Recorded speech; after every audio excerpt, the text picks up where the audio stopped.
everyone, and welcome to another session of AP Human Geography with Mr. Elrod.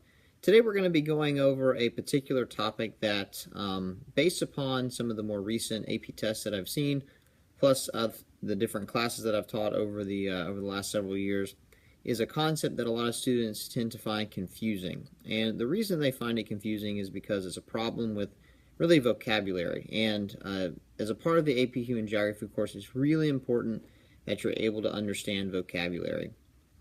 And really, a lot of times what happens to us, we almost get in our own way when it comes to understanding the vocabulary of the course. And so what I'm going to do today is really just going to be more of a review. We're going to briefly look at some topics. All right, we're going to briefly look at a topic, and I'm just going to go back through what the different terms mean, how hopefully you can understand them and not get them confused in the future. So the topic for today is going to be over political geography and really the different terminology that we use when we refer to the different types of states. And so let me just kind of give you a rundown of the different terms that we're going to be looking at and differentiating between today. So we're going to look at the idea of the state, the nation, the stateless nation, the multi-state nation, the multi-ethnic state, and the autonomous region.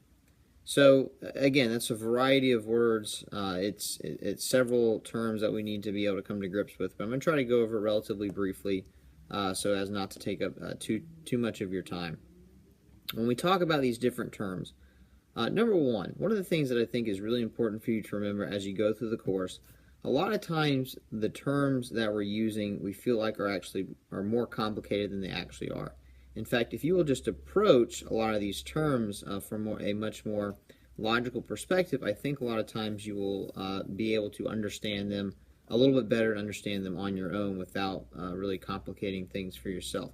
So really, the most important thing to remember when we deal with these particular political geography terms, it's really about understanding really just two terms that are used in the course, and that is the state and that is the nation. All right, so the problem here is a lot of our previously used vocabulary, a lot of it's just kind of the vernacular that we happen to use on a regular basis. And so we have to kind of flush that from our minds. In fact, when we approach this topic, typically I tell my kids just forget your old vocabulary and take it out of your brain, insert this new vocabulary into your brain, and when we're done with this unit, you can throw it all away, or actually when you're done with the course, you can throw it all away, and then you can reinsert your old vocabulary back into your brain.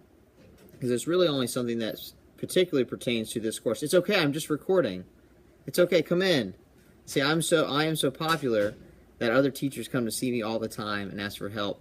So come say hello, Miss Richardson. You're going to be famous on YouTube. Say hello. Say hi, YouTube. We're not there yet. I'm gonna doctor this up and put it in there. So we're gonna pause for just a minute. I'll be right back. And we're back. So as I was saying before, really it all comes down to understanding two basic terms as it relates to political geography. And when we go through the different terms, in geography we're not just concerned about understanding the term itself, but really kind of understanding the implications of the situation of the term. And we're not really going to be dealing with that here in this particular video. My only purpose here is to hopefully help you better understand the terms themselves so that you don't get confused in terms of, and I keep using the term, as far as what the terms are, what they mean, and how they are differentiated from one another. So again, really we start off with the foundation, and that's going to be the nation and the state. Okay? So the way that we distinguish between those two is that the state is a political entity, is a political unit. The term that you typically use as a country, substitute in the word for state, and that's what the state is in political geography. Okay? The nation is a group of people. Okay, so you've got to distinguish there. Nation is group of people, state is political entity, okay, or political unit. All right, now this comes historically, and it helps if you have a little historical understanding that really with the end of World War I and end of World War II, the nation state becomes kind of the predominant, it kind of becomes the predominant political entity around the world and representative governments and things along those lines. Okay, and so that's really where this notion of the state comes from and why it is a part of the course, because of the way that it is kind of pervasive throughout the political makeup of the world. Okay, so as we go through those, go through the different terminologies, again, just kind of put those terms together and understand the way that they work with one another to understand the terms themselves. So we've already identified state and nation. So now we move on to the nation state. Okay, so again, I was saying that the nation state really becomes the predominant political entity as we exit the two world wars, and a lot of that had to do with the fact that specific groups of people who identified themselves together were starting to form states and starting to break away and create their own, again, what we would call countries. Okay, and so when we talk about the nation of people, one thing I forgot to mention is that a nation of people have to have some sort of common identity, or they see themselves with a common identity, and so there's something that unifies them together. Okay, and so that's what the nation state is. It is a state that is comprised predominantly of one nation of people. Okay, now you're going to have a really hard time finding any state that is 100% homogenous in terms of the nationality of people. Okay, and so the example I present to you here is Japan. You can see the really high percentage that are considered ethnically Japanese, and there's kind of a small percentages of others. But that's essentially what the nation state is, and that was the old idea presented after the two world wars, and why we use that particular term. Now, obviously, with migration and people moving around, this notion of a singular nation within the state is very difficult to come by. Okay, but that's what the nation state is. Again, it's a state that is comprised predominantly of one nation. Okay, then we move on. We have what's called the stateless nation. Okay, so we're talking about a group of people who identify together, but they don't have a state to call their own. All right, and so this was the issue after World War I.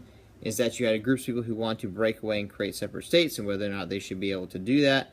Okay, and so in the stateless nation situations, we have a group of people who identify together and want their own state, but don't have it. And that's the important little caveat here, is that they have to be kind of actively working towards and petitioning for their own separate state, really, in order to be considered a stateless nation. All right, now we move on to the next term, the multi-state nation. Okay, and so again, if we look pretty logically at these terms, it should be pretty easy to come by. And so with the multi-state nation, what we have is a state, it is a nation of people who are broken up among a variety of states. Okay, so you have a group of people who have a common identity that are broken up among a variety of states. So the other thing that's necessary here is kind of a common or a cohesive geographic component here, because the nation of people have to be in a common geographic area in order to be distributed among the various states. Okay, so the example we have here are the Kurds, and in fact, in the past several years, the Kurds have been advocating for their own state. You see, they're broken up among Iraq, Iran, Turkey. Okay, and so they're kind of widely distributed there and broken up among several states. And again, you think about the political implications there, which we're not really dealing with. And I forgot to do the example of the stateless nation, which was the Palestinians, who've been advocating for statehood for a long time, and certainly kind of people have been pushing in that direction. Okay. As we move on, we have what's called the multi-ethnic state, and this is really kind of the one that is on the other end of the nation state. So whereas the nation state is pretty much culturally, not necessarily culturally, but in terms of the nationality, homogenous, the multi-ethnic state is a state that is comprised of a variety of ethnicities, and I'm not really sure that we differentiate terribly much between ethnicity and nation. But again, nation kind of implies that there's some sort of political situation there. But anyway, a multi-ethnic state is simply a state, the political unit, that has a variety of ethnicities in it, typically with no one ethnicity being predominant. I mean, you can have varying degrees and varying levels. The example I have here is Canada. You'll notice that the Canadians, what we considered ethnically Canadians, I guess, have a plurality, but then it's followed closely by a variety of other ethnicities that are in there, and this is based upon the CIA World Factbook. Okay, and so again, part of this is thinking about how is that going to impact their state and the type of government that they have, things along those lines. Okay, and again, with migration and people moving and states becoming wealthier, this is becoming more and more of not really an issue, but a thing that we're having to deal with, where we have a variety of ethnicities being a part of a state, and how does that work versus the nation state, whereas we felt like with a common identity, people kind of had a common political affiliations and directions that they wanted to go in. Okay, and so the very last term that we're going to look at is the autonomous region, which you'll notice doesn't have any of the terms that we've dealt with so far, but if you have a fairly good vocabulary, then it should make some sense, this idea of autonomy. Okay, so the autonomous region simply is a region within a country that has relative levels of autonomy, meaning they have relative levels of self-rule and self-governance. So they're still a part of the country, but they are pretty much separate in a variety of ways.